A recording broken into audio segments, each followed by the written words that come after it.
Hi ಸ್ನೇಹಿತರೆ, ತಮ್ಗೆಲ್ಲರಿಗೂ ನಮಸ್ಕಾರಗಳು. Swami Vivekananda study ಸೆಂಟರ್ಗೆ ಆತ್ಮೀಯವಾಗಿ ಸ್ವಾಗತನ ಕೋರ್ತಾ ನಾನು ನಿಮ್ಮೆಲ್ಲರ ಕೋಚ್ ಸರ್. ಬನ್ನಿ ಸ್ನೇಹಿತರೆ, ನಿಮ್ಗೆಲ್ಲ ಗೊತ್ತಿರುವ ಹಾಗೆ ಟಿಇಟಿಗೆ ಸಂಬಂಧಪಟ್ಟಂತೆ 2024ಕ್ಕೆ ಸಂಬಂಧಪಟ್ಟಂತೆ ಒಂದು ಇಂಪಾರ್ಟೆಂಟ್ ಆಗಿರ್ತಕ್ಕಂಥ ಕೆಲವೊಂದು ಟಾಪ್ ಮೋಸ್ಟ್ ವಿಡಿಯೋಸ್ ಗಳನ್ನ ನಮ್ಮ ಯೂಟ್ಯೂಬ್ ಚಾನಲ್ ಅಲ್ಲಿ ನಾವು ಮಾಡ್ತಾ ಇದ್ದೇವೆ.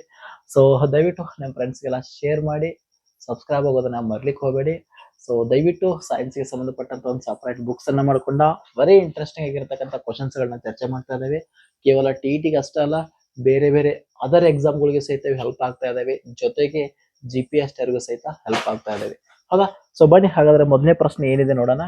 ಸೊ ನೋಡಿ, ಇಲ್ಲಿ ಯಾವುದೇ ರೀತಿಯ ಅಬ್ಜೆಕ್ಟಿವ್ ಟೈಪ್ ಕ್ವಶನ್ಸ್ ಗಳನ್ನ ನಾವ್ ಏನ್ ಮಾಡಿಲ್ಲ ಹೇಳ್ರಿ, ಕೊಟ್ಟಿಲ್ಲ. ಡೈರೆಕ್ಟ್ ಆಗಿ ಪ್ರಶ್ನೆಗಳನ್ನ ತೆಗೆದುಕೊಂಡು ಬಂದಿದ್ದೀನಿ.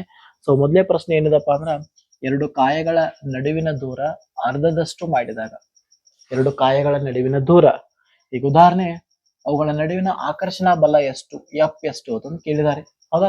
ಸೊ ನೋಡಿ, ಎರಡು ಕಾಯಗಳಿದಾವೆ, M1 ಇನ್ನೊಂದು M2, ರೈಟ್? ಸೊ ಕಾಯಗಳ ನಡುವಿನ ದೂರ ಈಗ ಎಷ್ಟದ ಅಂತ ತಿಳ್ಕೊರಿ. ಈಗ ಎರಡು ಮೀಟರ್ ಅಥವಾ 2 ಕಿಲೋಮೀಟರ್ ಹಿಂಗಿದೆ ಅಂತ ತಿಳ್ಕೊರಿ. ಸೊ ಅದನ್ನ ಅರ್ಧದಷ್ಟು ಮಾಡಿದಾಗ, ಅರ್ಧದಷ್ಟು ಅಂದ್ರೆ ಏನ್ ಹೇಳ್ರಿ? ಸೊ ದಟ್ ಈಸ್ M1 ಇದೆ, M2 ಇದೆ. ಅರ್ಧದಷ್ಟು ಅಂದ್ರೆ ಏನ್ ಹೇಳ್ರಿ? So that is 1 kilometre, 2 kilometre 1 kilometre. ಯಾಕ ಅರ್ಧದಷ್ಟು ಮಾಡಿದಾಗ ಅವಾಗ ಆಕರ್ಷಣಾ ಬಲ ಎಷ್ಟು ಆತೈತಿ ಅಂತ ಕೇಳಿದರೆ ನಿಮ್ಗೆ ಗೊತ್ತಿರಬೇಕು. ಅವುಗಳ ನಡುವಿನ ದೂರ ಆಕರ್ಷಣಾ ಬಲ, ಸೊ ದಟ್ ಈಸ್ ಯಾವತ್ತು ಏನಾಗಿರ್ತದಪ್ಪ ಅಂದ್ರೆ ಅವುಗಳ ನಡುವಿನ ದೂರದ ವರ್ಗಕ್ಕೆ ವಿಲೋಮ ಅನುಪಾತದಲ್ಲಿ ಇರ್ತಾ ಇದೆ. ಯಾವುದೇ ಎರಡು ಕಾಯಗಳ ನಡುವಿನ ದೂರದ ವರ್ಗವು ಆಕರ್ಷಣಾ ಬಲಕ್ಕೆ ವಿಲೋಮ ಅನುಪಾತದಲ್ಲಿ ಇರ್ತೈತಿ. ದಟ್ ಈಸ್ ರೂಲ್ಸ್ ಇದೆ. ಹೌದಾ? ಸೊ ಹಾಗಾಗಿ F = 1/d² ಅಂತ ನಾವು ಕರಿತಾ ಇದ್ದೇವೆ. ಕ್ಲಿಯರ್? ಈಗ ನೋಡ್ರಿ, ಈಗ ಉದಾಹರಣೆ 2 1 ಅದ್ರ ಬದಲಿ ನಾನೇನ್ ಮಾಡ್ತೀನಿ, ಈಗ 1 ಮಾಡ್ತೀನಿ. ನೋಡಿ, ಇದು 1 ಕಿಲೋಮೀಟರ್ ಇತ್ತು, ಇದು ಅರ್ಧ ಕಿಲೋಮೀಟರ್ ಆಗ್ಯದ. ಅರ್ಧದಷ್ಟು ಅಂದ್ರೆ ಅರ್ಧ, ನಿಮಗೆ ಈಜಿ ಆಗಿಬಿಡ್ತದೆ. ಹೌದಾ? ನೋಡಿ, 1 ಇದ್ದಾಗ 1² ಆಗ್ತೈತಿ. ಸೊ 1² 1 ಅಂದ್ರೆ 1 ಬರ್ತಾ ಇದೆ. ಹೌದಾ? ಒಂದ್ ವೇಳೆ ಅರ್ಧದಷ್ಟು ಮಾಡಿದಾಗ, ಅರ್ಧದಷ್ಟು ಅಂದ್ರೆ ಏನ್ರಿ, 1/d² ಜಾಗದಾಗ ಅರ್ಧದಷ್ಟು ಮಾಡಿದಾಗ ಅಂದ್ರೆ 1/2². 1/1/4 ಆತೈತಿ. ಆ 4 ಮೇಲೆ ಬರ್ತದೆ. ಅಂದ್ರೆ ಎಷ್ಟು ಪಟ್ಟು ಹೆಚ್ಚಾಗ್ತದೆ ಹೇಳ್ರಿ? 4 ಪಟ್ಟು ಆಕರ್ಷಣ ಬಲ ಹೆಚ್ಚಾಗ್ತಾ ಇದೆ. That is main important. ನೋಡಿ, ಎಷ್ಟು ಪಟ್ಟು ಹೇಳ್ರಿ? 4 ಪಟ್ಟು ಏನಾಗ್ತಾ ಇದೆ ಅಂದ್ರೆ ಆಕರ್ಷಣ ಬಲ ಹೆಚ್ಚಾಗ್ತಾ ಇದೆ. ನೆನಪಿರ್ಲಿ, ಆಯ್ತಾ? ಅರ್ಧದಷ್ಟು ಹೆಚ್ಚಿಗೆ ಮಾಡಿದೆ, ಕಡಿಮೆ ಮಾಡಿದಾಗ ನೋಡಿ ಅವುಗಳ ನಡುವಿನ ಆಕರ್ಷಣ ಬಲ ಏನಾಗ್ತದೆ ಹೇಳ್ರಿ? 4 ಪಟ್ಟು ಏನಾಗ್ತಾ ಇದೆ? ಹೆಚ್ಚಿಗೆ ಆಗ್ತಾ ಇದೆ. ನೆನ್ಪಿಟ್ಕೋರಿ. ಎಷ್ಟು? ಅರ್ಧದಷ್ಟು ಕಡಿಮೆ ಮಾಡಿದಾಗ. ಅದು ರೂಲ್ಸ್ ಹೇಳ್ತದೆ, ಎರಡು ಕಾಯಗಳ ನಡುವೆ ದೂರ ಕಡಿಮೆ ಆದಂತೆ ಆಕರ್ಷಣ ಬಲ ಹೆಚ್ಚಾಗ್ತಾ ಇದೆ. ಹೌದಾ? ದೂರ ಹೆಚ್ಚಾದಂತೆ ಆಕರ್ಷಣ ಬಲ ಕಡಿಮೆ ಆಗ್ತೈತಿ. That is rules of. ಈ ನಿಯಮವನ್ನ ನಾವು ವಿಶ್ವವ್ಯಾಪ್ತಿ ಗುರುತ್ವ ನಿಯಮ ಅಂತ ಕನ್ಸಿಡರ್ ಮಾಡ್ತಾ ಇದ್ದೇವೆ. ವಿಶ್ವವ್ಯಾಪ್ತಿ ಗುರುತ್ವ ನಿಯಮನ ಪ್ರತಿಪಾದನೆ ಮಾಡಿದವರು ಸರ್ ಐಸಾಕ್ ನ್ಯೂಟನ್ ಅಂತ ನಾವು ಕರಿತಾ ಇದ್ದೇವೆ. ಅದಕ್ಕೆ ಸಂಬಂಧಪಟ್ಟಂತ ರೂಲ್ಸ್ ನಿಮಗೆ ಗೊತ್ತಿದೆ. F = M1 M2 divide by ಏನ್ ಹೇಳ್ರಿ? d² ಅಂತ ನಾವು ಕರಿತಾ ಇದ್ದೇವೆ. ಇಲ್ಲಿ G ಅನ್ನೋದೊಂದು ಏನಪ್ಪಾ ಅಂದ್ರ ವಿಶ್ವವ್ಯಾಪ್ತಿ ಗುರುತ್ವ ಸ್ಥಿರಾಂಕ, ವಿಶ್ವದ ಗುರುತ್ವ ಬೆಲೆ ಅಂತ ನಾವು ಕರಿತಾ ಇದ್ದೇವೆ.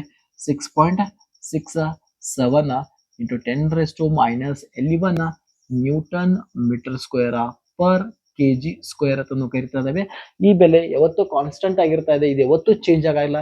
ಈ ಬೆಲೆಯನ್ನ ತಿಳಿಸಿದವರು ಹೆನ್ರಿ ಕ್ಯಾವೆಂಡಿಶ್ ಅಂತ ನಾವು ಕರಿತಾ ಇದ್ದೇವೆ. ಯಾರು? Henry Cavendish, right? ಬನ್ನಿ ನೆಕ್ಸ್ಟ್ ಮುಂದಿನ ಪ್ರಶ್ನೆ ನೋಡೋಣ. ಸೊ ಕೃತಕ ಮತ್ತು ನೈಸರ್ಗಿಕ ರತ್ನಗಳನ್ನ ಪರೀಕ್ಷಿಸಲು ಬಳಸುವ ತರಂಗಗಳು ಯಾವುವು ಅಂತ ಕೇಳಿದ್ದಾರೆ.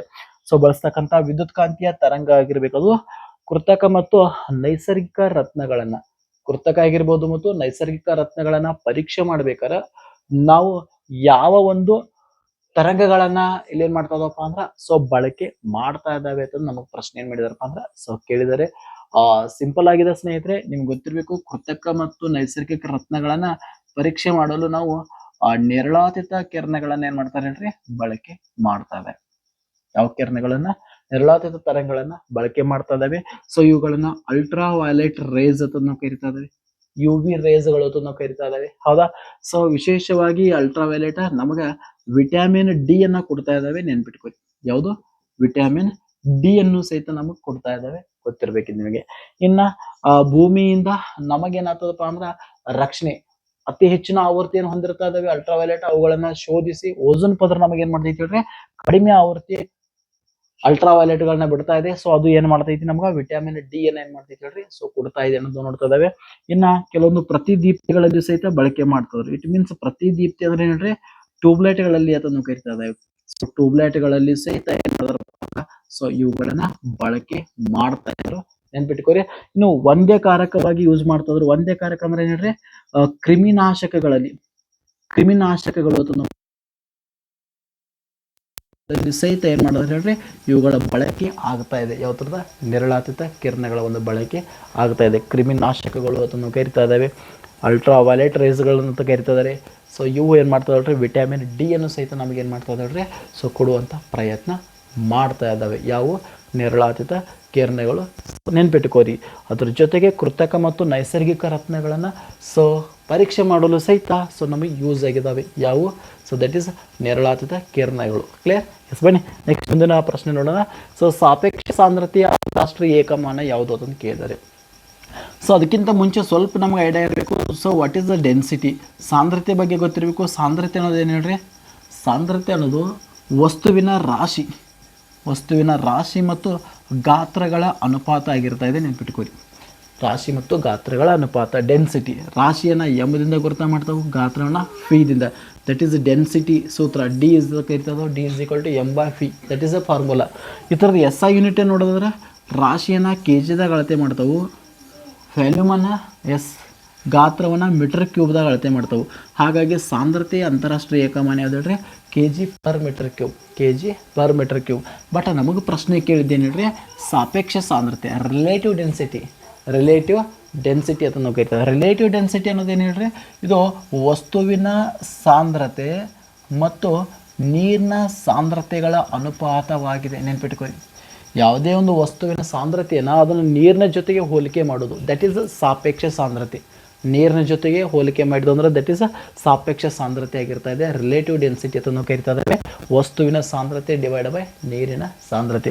ಎರಡು ಸಾಂದ್ರತೆಗಳ ಎಸ್ ಐ ಮಾನ್ ಏನಿದೆ, ಸಾಂದ್ರತೆ ಅಂದ್ಕೊಳ್ಳೆ K G metre cube, K G per metre cube. ಎರಡು ಥರದ್ದು, ಯಾಕೆ ವಸ್ತುವಿನ ಸಾಂದ್ರತೆನೂ ಅದಾಗಿರ್ತದೆ, ನೀರಿನ ಸಾಂದ್ರತೆನೂ ಅದಾಗಿರ್ತದೆ. ಹಾಗಾಗಿ ಸಾಪೇಕ್ಷ ಸಾಂದ್ರತೆಗೆ ಯಾವುದೇ ಎಸ್ ಐ ಯೂನಿಟ್ ಇಲ್ಲ, ನೆನ್ಪಿಟ್ಕೋರಿ. There is a no S I ಯೂನಿಟ್ಗಳು ಇಲ್ಲ. ಸೊ ಸರಿಯಾದ ಉತ್ತರ ಯಾವ್ದು ಹೇಳ್ರಿ, ಎಸ್ ಐ ಯೂನಿಟ್ ಇಲ್ಲ, ಅಂತಾರಾಷ್ಟ್ರೀಯ ಏಕಮಾನ ಇಲ್ಲ. ಯಾವುದಕ್ಕೆ, ಸಾಪೇಕ್ಷ ಸಾಂದ್ರತೆಗೆ. ಬಟ್ ಸಾಂದ್ರತೆಗೆ ಇದೆ, ಬಟ್ ಯಾವುದಕ್ಕಿಲ್ಲ ಹೇಳ್ರಿ, ಸಾಪೇಕ್ಷ ಸಾಂದ್ರತೆಗೆ ಇಲ್ಲ ಅನ್ನೋದನ್ನು ನಾವು ನೋಡ್ತಾ ಇದ್ದೇವೆ. ಸೊ ಗೊತ್ತಿರಲಿದ್ದು ನಿಮಗೆ. ಓಕೆ, ಎಸ್, ಕ್ಲಿಯರ್ ಆಗಿ ನೆನಪಿರಲಿದ್ದು ನಿಮಗೆ. ಹೌದಾ? ಎಸ್, ಬನ್ನಿ ನೆಕ್ಸ್ಟ್ ಮುಂದಿನ ಪ್ರಶ್ನೆ. ಘರ್ಷಣೆಯನ್ನು ಕಡಿಮೆ ಮಾಡುವ ವಸ್ತುಗಳಿಗೆ ಏನೆಂದು ಕರೀತಾರೆ? ಘರ್ಷಣೆ ನಿಮ್ಗೆ ಗೊತ್ತಿದೆ. ಘರ್ಷಣೆ ಏನ್ ಮಾಡ್ತದಪ್ಪ ಅಂತ ಕೇಳಿದ್ರೆ, ಸೊ ಅದ್ರ ಲಕ್ಷಣಗಳು ನಿಮ್ಗೆ ಗೊತ್ತಿರಲೇಬೇಕು. ಘರ್ಷಣೆ ಏನ್ ಮಾಡ್ತದೆ ಹೇಳ್ರಿ, ಒಂದು ವಸ್ತುವಿನ ಬಲವನ್ನ ಕಡಿಮೆ ಮಾಡ್ತಾ ಇದೆ. ಹೌದಾ? ಬಲವನ್ನ ಏನ್ ಮಾಡ್ತದೆ, ಕಡಿಮೆ ಮಾಡ್ತದೆ. ಬಲ ಕಡಿಮೆ ಮಾಡೋದಲ್ದ ಆ ವಸ್ತುವಿನ ಸ್ಪೀಡ್ ಅನ್ನು ಸಹಿತ ಏನ್ ಮಾಡ್ತದೆ ಹೇಳ್ರಿ, ಕಡಿಮೆ ಮಾಡ್ತದೆ. ವಸ್ತುವಿನ ಆಕಾರವನ್ನ ಬದಲಾಯಿಸ್ತಾ ಇದೆ. ವಸ್ತುವಿನ ಸ್ಥಿತಿಯನ್ನು ಸಹಿತ ಏನ್ ಮಾಡ್ತದೆ ಹೇಳ್ರಿ, ಬದಲಾಯಿಸುವಂತಹ ಶಕ್ತಿ ಯಾವ್ದಕ್ಕಿದಪ್ಪ ಆ ತರ ಘರ್ಷಣೆಗಿದೆ, ನಿಮಗೆ ಗೊತ್ತಿರಬೇಕು. ಹೌದಾ? ಅಥವಾ ಸ್ಥಿತಿಯನ್ನ ಏನ್ ಮಾಡ್ತದ, ಬದಲಾವಣೆ ಮಾಡ್ತದೆ. ನಿಚ್ಚಲದ್ದು ಚಲನೆ ಆಗ್ತದ, ಚಲನೆಯಲ್ಲಿದ್ದು ನಿಚ್ಚಲಕ್ಕೆ ಬರ್ಬೋದು, ಆಕಾರ ಚೇಂಜ್ ಆಗ್ಬೋದು. ಸೊ ಏನ್ ಬೇಕಾದ ಆಗ್ಬೋದು. ಹಾಗಾರ ಈ ಘರ್ಷಣೆಯನ್ನ ಕಡಿಮೆ ಮಾಡ್ಬೇಕಾದ್ರೆ ಯಾವ ವಸ್ತುಗಳನ್ನ ಬಳಸ್ತಾರಪ್ಪ ಅಂದ್ರ, ಸೊ ಆ ವಸ್ತುಗಳಿಗೆ ನಾವು ಏನಂತ ಕರಿತಾರಪ್ಪ ಅಂದ್ರ ಮಾರ್ಧಕಗಳು ಅದನ್ನು ಕರಿತಾ ಇದಾವೆ, ನೆನ್ಪಿಟ್ಕೋರಿ. ಮಾರ್ಧಕಗಳು ಅಂದ್ರೆ ಏನ್ ಹೇಳ್ರಿ, ಲುಬ್ರಿಗಂಟ್ಸ್ಗಳು ಅಂತ ನಾವು ಕರಿತಾ ಇದಾವೆ. ಈಗ ನಾವು ಆಯಿಲ್ಗಳನ್ನ ಹಾಕ್ತಿರ್ತಾವ, ನೋಡಿರ್ಬೋದು ನೀವು. ಬೈಕ್ಗಳಿಗೆ, ದೊಡ್ಡ ದೊಡ್ಡ ವಾಹನಗಳಿಗೆ ಆಯಿಲ್ಗಳನ್ನ ಯೂಸ್ ಮಾಡ್ತಿರ್ತಾವೆ, ಎಣ್ಣೆ ಗ್ರೀಸ್ಗಳನ್ನ ಯೂಸ್ ಮಾಡ್ತಿರ್ತಾವೆ, ನೀವು ನೋಡಿರ್ಬೋದು. ಮಾರ್ಧಕಗಳು ಏನ್ ಮಾಡ್ತಾವ್ರಿ, ಈ ಘರ್ಷಣೆಯನ್ನ ಕಡಿಮೆ ಮಾಡ್ತಕ್ಕಂತ ವಸ್ತುಗಳು. ಉದಾಹರಣೆ ಈ ಆಯಿಲ್ಗಳಾಗಿರ್ಬೋದು. ಹೌದಾ? ಸೊ ಆಯಿಲ್ಗಳನ್ನ ಯೂಸ್ ಮಾಡ್ತಾರೋ, ಕೆಲವೊಂದು ಕಡೆ ಗ್ರೀಸ್ಗಳನ್ನ ಯೂಸ್ ಮಾಡ್ತಿರ್ತಾರೋ. ಹೌದಾ? ಗ್ರೀಸ್ಗಳನ್ನ ಏನ್ ಮಾಡ್ತಾರೋ, ಯೂಸ್ ಮಾಡ್ತಿರ್ತಾರೆ. ಹೌದಾ? ಸೊ ಇವು ಆಯಿಲ್ ಆಗಿರ್ಬೋದು, ಗ್ರೀಸ್ಗಳಾಗಿರ್ಬೋದು, ಇವೇನ್ ಮಾಡ್ತಾವ್ರಿ, ಘರ್ಷಣೆಯನ್ನ ಏನ್ ಮಾಡ್ತಾವ್ರಿ, ಕಡಿಮೆ ಮಾಡ್ತಾ ಇದಾವೆ. ಸೊ ದಟ್ ಈಸ್ ಅವಕ್ಕೆ ಏನಂತ ಕರಿತಾರೆ ಹೇಳ್ರಿ, ಮಾರ್ಧಕಗಳು ಅದನ್ನು ಕರಿತಾ ಇದಾವೆ, ನೆನಪಿರ್ಲಿದ್ ನಿಮಗೆ. Okay, yes. ಇಲ್ಲಿ ಘರ್ಷಣೆಯಲ್ಲಿ 3 ರೀತಿ ಇದಾವೆ. ಒಂದು ಸ್ಥಾಯಿ ಘರ್ಷಣೆ ಬರ್ತದೆ, ಒಂದು ಜಾರು ಘರ್ಷಣೆ ಬರ್ತದ, ಒಂದು ಉರುಳುವ ಘರ್ಷಣೆ ಬರ್ತದೆ. ಈ ರೀತಿನ ಸಹಿತ ಘರ್ಷಣೆಗಳಿದಾವೆ. ಸೊ ಸ್ಥಾಯಿ ಘರ್ಷಣೆ, ಸ್ಥಾಯಿಕ್ಕಿಂತ ಸ್ವಲ್ಪ ಕಡಿಮೆ ಜಾರು, ಜಾರಕ್ಕಿಂತ ಸ್ವಲ್ಪ ಕಡಿಮೆ ಉರುಳುವ ಘರ್ಷಣೆ. ಸೊ ಈ ರೀತಿ ಬರ್ತಾ ಇದಾವೆ ಅನ್ನೋದನ್ನ ನೋಡ್ತಾ ಇದಾವೆ. ಹೌದಾ? ಬನ್ನಿ ನೆಕ್ಸ್ಟ್ ಮುಂದಿನ ಪಾಯಿಂಟ್ ನೋಡೋಣ. ಸೊ ಇಲ್ಲಿ ಚಿತ್ರ ಕೊಟ್ಟಿದ್ದಾರೆ. ದೂರ ಮತ್ತು ಕಾಲದ ನಕ್ಷೆ ಇದೆ. ಯಾವ ನಕ್ಷೆ ಇದು? ದೂರ ಮತ್ತು ಕಾಲದ ನಕ್ಷೆಯನ್ನ ಕೊಟ್ಟಿದ್ದಾರೆ. ಇಲ್ಲಿ ವಸ್ತುವಿನ ಸ್ಥಿತಿ ಏನಾಗಿದೆ. ದೂರ ಕಾಲ ಅಂದ್ಕೊಳ್ಳೆ ನಮಗ್ ಸಿಗೋದೇನ್ ಹೇಳ್ರಿ, ದೂರ ಕಾಲಗಳ ನಡುವಿನ ಸಂಬಂಧ, that is d/t. So that is called speed. Speed ಜವವನ್ನ ಕಂಡುಹಿಡಿತಕ್ಕಂಥ ಫಾರ್ಮುಲಾ ಅಂತ ಹೇಳ್ತಾ ಇದಾವೆ.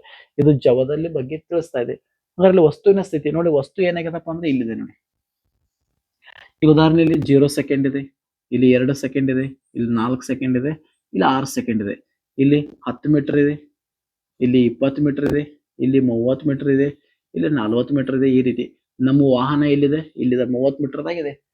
0 ಸೆಕೆಂಡ್ದಾಗೂ 30 ಮೀಟರ್ ಇದೆ, 2 ಸೆಕೆಂಡ್ದಾಗೂ 30 ಮೀಟರ್ ಇದೆ, 4 ಸೆಕೆಂಡ್ಗೂ 30 ಮೀಟರ್ ಇದೆ, 6 ಸೆಕೆಂಡ್ಗೂ 30 ಮೀಟರ್. ಅದೇ ಸ್ಥಿತಿಯಲ್ಲಿ ಮುಂದುವರಿತಾ ಇದೆ. ಅಂದ್ರೆ ನಮ್ಮ ವಾಹನ, ಅದು ಕಾರು, ಬೈಕ್ ಯಾವುದೇ ಇರ್ಬೋದು, ಅದು ಏನಾಗುತ್ತಲ್ಲ, ಚಲನೆ ಮಾಡ್ತಾ ಇಲ್ಲ ಅಂದ್ರೆ ಅವಾಗ ಆ ವಸ್ತುವಿನ ಸ್ಥಿತಿ ಏನಾಗಿರ್ತದಪ್ಪ ಅದಕ್ಕೆ ಅಂದ್ರೆ ದಟ್ ಈಸ್ ನಿಂತ ಕಾರು ಅಂತ ನಾವು ಕರಿತಾ ಇದ್ದೇವೆ. ನಿಂತ ವಾಹನಕ್ಕೆ ನಾವು ನಿಚ್ಚಲ ಸ್ಥಿತಿಯಲ್ಲಿದೆ. ಯಾವ ಸ್ಥಿತಿಯಲ್ಲಿದೆ ಹೇಳ್ರಿ, ನಿಚ್ಚಲ ಸ್ಥಿತಿಯಲ್ಲಿದೆ ಅಂತ ನಾವು ಕರಿತಾ ಇದ್ದೇವೆ.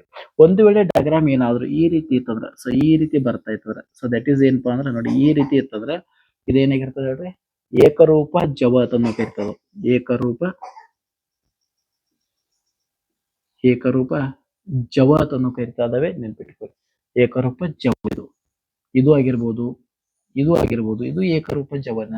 ಅಥವಾ ಈ ರೀತಿ ಬರ್ಬೋದು ನೋಡಿ, ನಮ್ ಚಿತ್ರ ಹಿಂಗೂ ಬರ್ಬೋದು, ಇದು ಏಕರೂಪ ಜವ. ಏಕರೂಪವಲ್ಲದಂದ್ರೆ ಏನ್ ಹೇಳ್ರಿ, ಈ ರೀತಿ ಹೋಗ್ತದ ನೋಡ್ರಿ, ಸ್ವಲ್ಪ ವಕ್ರ ಇರ್ತದ, ನಕ್ಷೆ ಏನಾಗಿರ್ತದ, ವಕ್ರ ಆಗಿರ್ತದೆ. ದಟ್ ಈಸ್ ಏಕರೂಪವಲ್ಲದ ಜವ ಅಂತ ಕರೀತಾರೆ. ಜವ ಅಂದ್ರೆ ಸ್ಪೀಡ್. ಇಂತಿಷ್ಟು ಅವಧಿಯಲ್ಲಿ ಇಂತಿಷ್ಟು ದೂರವನ್ನ ಕ್ರಮಿಸಿತ್ತಂದ್ರ ದಟ್ ಈಸ್ ಯೂನಿಫಾರ್ಮ್ ಸ್ಪೀಡ್ ಅಂತ ನಾವು ಕರಿತದ. ಒಂದ್ ವೇಳೆ ಇಂತಿಷ್ಟು ಅವಧಿಯಲ್ಲಿ ಇಂತಿಷ್ಟು ದೂರವನ್ನ ಕ್ರಮಿಸಲಿಲ್ಲ ಅಂದ್ರೆ that is non uniform speed ಅಂತ ನಾವು ಕರಿಬಹುದು. ನೆನಪಿರ್ಲಿ ನಿಮಗೆ. ಓಕೆ, ಎಸ್ ಬೈ ನೆಕ್ಸ್ಟ್ ಮುಂದ 40 ಸೆಕೆಂಡ್ಗಳಲ್ಲಿ 20 ಆಂದೋಲನಗಳು ಉಂಟಾದರೆ ಆಂದೋಲನದ ಆವರ್ತನ ಅವಧಿ ಎಷ್ಟು? ಅಂದ್ರೆ ಒಂದು ಆಂದೋಲನದ ಅವಧಿ ಎಷ್ಟು ನಿಮ್ಗೆ ಗೊತ್ತಿರಬೇಕು. ಆಂದೋಲನ ಅಂದ್ರೆ ಏನ್ ಹೇಳ್ರಿ, ಒಂದು ಸ್ಥಾನದಿಂದ ರೈಟ್, ಸೊ ಈ ಕಡೆ ಈ ಸ್ಥಾನಕ್ಕೆ ಹೋಗಿ ಮತ್ತೆ ಇಲ್ಲಿ ಬಿಗ್ ಹೋಗಿ ಮತ್ತೆ ವಾಪಸ್ ಏನಾಗ್ತದೆ, ಏಕ್ ಬರ್ತದೆ. ಎದಿಂದ ಬಿ ದಿಂದ ಏಕ್ ಬರ್ತಾ ಇದೆ, ದಟ್ ಇಸ್ ಒಂದು ಆಂದೋಲನ ನಾವು ಕರಿತಾ ಇದ್ದೇವೆ. ಹೌದಾ? ಅಥವಾ ಇಲ್ಲಿ ಓ ಅನ್ನೋದೊಂದು ಪ್ಲೇಸ್ ಇದೆ ತಿಳ್ಕೊರಿ. ಓ ದಿಂದ ಏಕ್ ಹೋಗ್ತದ, ಎ ದಿಂದ ಎಲ್ಲಿ ಹೋಗ್ತದ, ಬಿಗ್ ಹೋಗ್ತದ, ಬಿ ದಿಂದ ಮತ್ತೆ ಓಕ್ ಬರ್ತಾ ಇದೆ. That is also right, that is one period ಅಂತ ನಾವು ಕರಿತಾ ಇದ್ದೇವೆ, ಒಂದು ಆಂದೋಲನ. ಹೌದಾ? ಈ ಆಂದೋಲನ ಎಷ್ಟಾಗಿದಾವ್ರಿ, 40 ಸೆಕೆಂಡ್ದಾಗ 20 ಆಂದೋಲನಗಳಿದಾವೆ. ಹಂಗಾರೆ ಒಂದು ಆಂದೋಲನದ ಆವರ್ತನ ಅವಧಿ ಎಷ್ಟು ಕೇಳಿದರೆ, ಒಂದು ತರದ ಅಂದ್ರೆ ಏನ್ ಹೇಳ್ರಿ ನೋಡಿ, ಸಿಂಪಲ್ 20 ಆಗಿದಾವೆ. ಎಷ್ಟಾಗಿದಾವೆ, 20. 2 ಸೆಕೆಂಡ್ದಾಗ 40 ಸೆಕೆಂಡ್ದಾಗ 20 ಆಂದೋಲನಗಳು ಆಗಿದಾವೆ. 40 ಸೆಕೆಂಡ್ದಾಗ ಹಿಂಗನ್ನ 40 ಸೆಕೆಂಡ್ದಾಗ 20 ಆಂದೋಲನಗಳಾದ್ರೆ 20 ಆಂದೋಲನಗಳಾದ್ರೆ ಒಂದು ಆಂದೋಲನ ಆಗ್ಬೇಕಾದ್ರೆ ಎಷ್ಟು ಬೇಕು second time. So that is cross multiplication ಮಾಡಿದಾಗ, ಸೊ 40 ಡಿವೈಡ್ ಬೈ 20, 0 0 ಕ್ಯಾನ್ಸಲ್, 2 1 2 ಇರಲಿ. 2 ಸೆಕೆಂಡ್ಗೆ ಒಂದು ಆಂದೋಲನ ಉಂಟಾಗಿದೆ. 2 ಸೆಕೆಂಡ್ಗೆ ಏನಾಗಿದೆ ಹೇಳ್ರಿ, ಒಂದು ಆಂದೋಲನ ಉಂಟಾಗಿದೆ ಅನ್ನೋದು ನಾವು ನೋಡ್ತಾ ಇದ್ದೇವೆ. ಒಂದು ಆಂದೋಲನ ರೈಟ್, ಒಂದು ಆಂದೋಲನ ಉಂಟಾಗಲು ತೆಗೆದುಕೊಳ್ಳುವ ಅವಧಿ ದಟ್ ಇಸ್ ಆವರ್ತನ ಅವಧಿ. ಹೌದಾ? ಎಸ್. ನೆಕ್ಸ್ಟ್ ರಡಾರ್ ಗನ್ಗಳ ಸಾಧನಗಳಿದಾವೆ. ಈ ರಡಾರ್ ಗನ್ಗಳಲ್ಲಿ ಬಳಸ್ತಕ್ಕಂತ ಪ್ರಮುಖ ತರಂಗ ಯಾವುದು ಅಂತ ಕೇಳಿದ್ದಾರೆ. ರಡಾರ್ ಗನ್ಗಳು. ರಡಾರ್ ಗನ್ ನಿಮ್ಗೆ ಗೊತ್ತಿದೆ, ರಡಾರ್ಗಳು ರೇಡಿಯೋ ಡಿಟೆಕ್ಟಿಂಗ್ ಅಂಡ್ ರೇಜಿಂಗ್ ಅಂತ ನಾವು ಕರಿತಾ ಇದ್ದೇವೆ. ರೇಡಿಯೋ ಡಿಟೆಕ್ಟಿಂಗ್ ಅಂಡ್ ರೇಜಿಂಗ್ ಅಂತ ನಾವು ಕರಿತಾ ಇದ್ದೇವೆ. ಸೊ ಇಲ್ಲಿ ಪ್ರಮುಖವಾಗಿ ನಾವು ರೇಡಿಯೋ ತರಂಗಗಳನ್ನ ಬಳಸ್ತಾ ಇದ್ದೇವೆ, ನೆನ್ಪಿಟ್ಕೊಳ್ಳಿ. ಬಹಳಷ್ಟು ಅಭ್ಯರ್ಥಿಗಳು ಕನ್ಫ್ಯೂಸ್ ಮಾಡ್ಕೊಂಡಿರ್ತಾರೆ, ಇದು ಶ್ರವಣ ತರಂಗಗಳನ್ನು ಬಳಸಬಹುದು ಅಂತಂದಿಲ್ಲ, ಇದು ರೇಡಿಯೋ ತರಂಗಗಳನ್ನ ಬಳಸಿರ್ತಾರೆ. ಈ ರಡಾರ್ ಗನ್ ಎದ್ರ ಮೇಲೆ ಕೆಲಸ ಮಾಡ್ತದಪ್ಪ ಅಂತ ಕೇಳಿದ್ರೆ ದಟ್ ಇಸ್ ಡಾಪ್ಲರ್ ನ ಪರಿಣಾಮದ ಮೇಲೆ. ಯಾವ ಪರಿಣಾಮ? ಡಾಪ್ಲರ್ ನ ಪರಿಣಾಮದ ಮೇಲೆ ಕೆಲಸ ಮಾಡ್ತಾ ಇದೆ, ಗೊತ್ತಿರ್ಬೇಕು ನಿಮ್ಗೆ. ಡಾಪ್ಲರ್ ಎಫೆಕ್ಟ್ ಅಂತ ಕರಿತಾ ಇದಾವೆ. ಶಬ್ದ ಸೌಂಡ್ ಡಾಪ್ಲರ್ ಎಫೆಕ್ಟ್ ಅಂತ ಕರಿತಾ ಇದಾವೆ. ಅದರ ಆಧಾರದ ಮೇಲೆ ರಡಾರ್ ಗನ್ ಕೆಲಸ ಮಾಡ್ತದೆ. ಹಂಗಾರೆ ಡಾಪ್ಲರ್ ನ ಪರಿಣಾಮ ಎಲ್ಲೆಲ್ಲಿ ಯೂಸ್ ಆಗ್ತಾ ಇದೆಪ್ಪ ಅಂದ್ರೆ ಸೇಮ್ ರಡಾರ್ ಗಳಲ್ಲಿ ಯೂಸ್ ಆಗ್ತಾ ಇದೆ. ಹೌದಾ? ರಡಾರ್ ಗನ್ಗಳಲ್ಲಿ ರೈಟ್. ಈ ರಡಾರ್ ಗನ್ಗಳು ಏನ್ ಹೇಳ್ರಿ, ವೇಗದ ಮಿತಿಯನ್ನು ಮೀರಿ ಚಲಿಸ್ತಕ್ಕಂತ ವಾಹನಗಳಿದಾವೆ. ವೇಗದ ಮಿತಿಯನ್ನು ಮೀರಿ ಚಲಿಸ್ತಕ್ಕಂತ ವಾಹನಗಳಿದಾವೆ. ಅವುಗಳನ್ನ ಪತ್ತೆ ಮಾಡ್ತಕ್ಕಂಥ ಒಂದು ಸಾಧನ ಅಂತ ಕರಿತಾ ಇದಾವೆ. ರಡಾರ್ ಗನ್ಗಳಾಗಿರ್ಬೋದು, ಅಥವಾ ಕೃತಕ ಉಪಗ್ರಹಗಳನ್ನ ಪತ್ತೆ ಮಾಡೋದಾಗಿರ್ಬೋದು, ಕೃತಕ ಉಪಗ್ರಹಗಳಾಗಿರ್ಬೋದು, ಅಥವಾ ಗ್ರಹಗಳ ಉಂಗುರಗಳನ್ನ ಪತ್ತೆ ಮಾಡೋದಾಗಿರ್ಬೋದು. ಹೌದಾ? ಶನಿ ಉಂಗುರ ಗ್ರಹಗಳನ್ನ ಹಂಗ ಕಂಡಿಡಿದಾರೆ. ಇನ್ನ ಗ್ಯಾಲಾಕ್ಸಿಗಳ ಬಗ್ಗೆ ಅಧ್ಯಯನ ಮಾಡಲು ನೋಡಿ, ಗ್ಯಾಲಾಕ್ಸಿಗಳ ಬಗ್ಗೆ ಅಧ್ಯಯನ ಮಾಡಲು ಏನ್ ಮಾಡ್ಬೋದು, ಬಳಸ್ಬೋದು. ಇನ್ನ ಲೈಟ್ ಇಫೆಕ್ಟ್ ಅಂತ ಬರ್ತದ. ಲೈಟ್ ಇಫೆಕ್ಟ್ ದಾಗ ಕೆಂಪು ಪಲ್ಲಟ ಮತ್ತು ನೀಲಿ ಪಲ್ಲಟಗಳ ಬಗ್ಗೆ ಲೈಟ್ ಇಫೆಕ್ಟ್ ಅದು ಬೆಳಕಿನ ಡಾಪ್ಲರ್ ಪರಿಣಾಮ ಅಂತ ನಾವು ಕರಿತಾ ಇದಾವೆ ಹೌದಾ. ಸೊ ಕೆಂಪು ಪಲ್ಲಟ ಮತ್ತು ನೀಲಿ ಪಲ್ಲಟಗಳ ಅಧ್ಯಯನದಲ್ಲಿ ಸಹಿತ ನಮಗೆ ಡಾಪ್ಲರ್ನ ಪರಿಣಾಮ ಏನಾಗತೈತಿ ಯೂಸ್ ಆಗ್ತಾ ಇದೆ. ಗೊತ್ತಿರ್ಲಿ ಅಂತ ಹೇಳ್ತಾ ಬನ್ನಿ ನೆಕ್ಸ್ಟ್ ಮತ್ತೊಂದು ಪ್ರಶ್ನೆ ಇದೆ. What is the formula of lens? ಮಸೂರದ ಸೂತ್ರ ಏನು ಅಂತ ಕೇಳಬಹುದು. ಮಸೂರದ ಸೂತ್ರ ಸಿಂಪಲ್ ಇದೆ, 1/p ಮೈನಸ್ 1/u ಇದೆ ಇಸ್ ಈಕ್ವಲ್ ಟು 1/f ಇದೆ ರೈಟ್. ಸೊ ಇಲ್ಲಿ ಫಿ ಅಂದ್ರೆ ದಟ್ ಈಸ್ ನೋಡಿ ಫಿ ದಟ್ ಈಸ್ ಫಿ ಬರ್ತಾ ಇದೆ, ಯು ಬರ್ತಾ ಇದೆ, ಎಫ್ ಬರ್ತಾ ಇದೆ. ಫಿ ಅಂದ್ರೆ ಫಿ ಆಗಿರ್ಬೋದು, ಯು ವರ್ಚುವಲ್ ಇಮೇಜ್ ಅಂತ ನಾವು ಕರಿತಾ ಹೌದಾ, ಪ್ರತಿಬಿಂಬದ ಹೌದಾ. ಸೊ ಪ್ರತಿಬಿಂಬ ಕ್ಲಿಯರ್, ಪ್ರತಿಬಿಂಬದ ದೂರ ಆಗಿರ್ಬೋದು. ಯು ಅಂದ್ರೆ ಏನ್ ಹೇಳ್ರಿ, ವಸ್ತುವಿನ ದೂರ ಹೌದಾ. ನೆಕ್ಸ್ಟ್ ಎಫ್ ಅಂದ್ರೆ ಏನ್ ಹೇಳ್ರಿ, ಸಂಗಮ ದೂರ. ಎಫ್ ಅಂದ್ರೆ ಏನ್ ಹೇಳ್ರಿ, ಸಂಗಮ ದೂರ. ಇದು ಮಸೂರ ಲೆನ್ಸ್ಗೆ ಸಂಬಂಧಪಟ್ಟಂತ ಫಾರ್ಮುಲಾ ಅಂತಾನೆ ಹೇಳ್ಬೋದು. ಮಸೂರ ಆಗಿರ್ಬೋದು ಮತ್ತು ದರ್ಪಣನು ಸಹಿತ ಇದಾವೆ, ನೆನ್ಪಿಟ್ಕೋರಿ.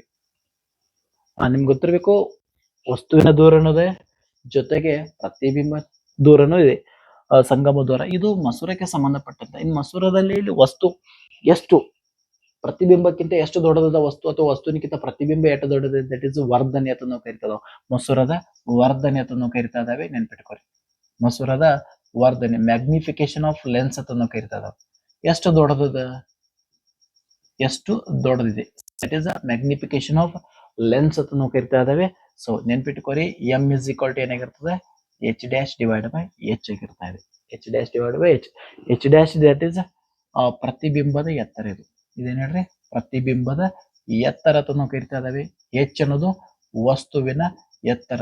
ಇವುಗಳ ಅನುಪಾತನ ಯಾವ್ದು ಹೇಳ್ರಿ, ದಟ್ ಇಸ್ ಮಸೂರದ ವರ್ಧನೆ ಅಂತ ನಾವು ಕರಿತಾ ಇದಾವೆ. ನೆನ್ಪಿರ್ಲಿ ನಿಮಗೆ. ಇನ್ನ ಮಸೂರದ ಸೂತ್ರ ಬೇರೆ, ದರ್ಪಣದ ಸೂತ್ರ ಬೇರೆ. ದರ್ಪಣದ ಸೂತ್ರ ಏನಾಗ್ತದೆ ಹೇಳ್ರಿ, so that is 1/p plus 1/u is equal to 1/f ಆಗ್ತದೆ. ದಟ್ ಇಸ್ ದರ್ಪಣದ ಸೂತ್ರ. ಪ್ಲಸ್ ಬರ್ತದೆ, ಅಲ್ಲೇನಿತ್ತು ಮೈನಸ್ ಇತ್ತು, ಇಲ್ಲಿ ಪ್ಲಸ್ ಬರ್ತಾ ಇದೆ. ಇನ್ನು ಅದೇ ರೀತಿ ಮ್ಯಾಗ್ನಿಫಿಕೇಶನ್ ಬೇಕಾಗಿತ್ತಂದ್ರೆ ಮೈನಸ್ ಬರ್ತಾ ಇದೆ ಇಲ್ಲಿ ನೋಡಿ. ಸೊ ದಟ್ ಈಸ್ ವರ್ಧನೆ, ದರ್ಪಣದ ವರ್ಧನೆ ಸೂತ್ರ ಇದು ಹೌದಾ. ಮ್ಯಾಗ್ನಿಫಿಕೇಶನ್ ಬರ್ತಾ ಇದೆ.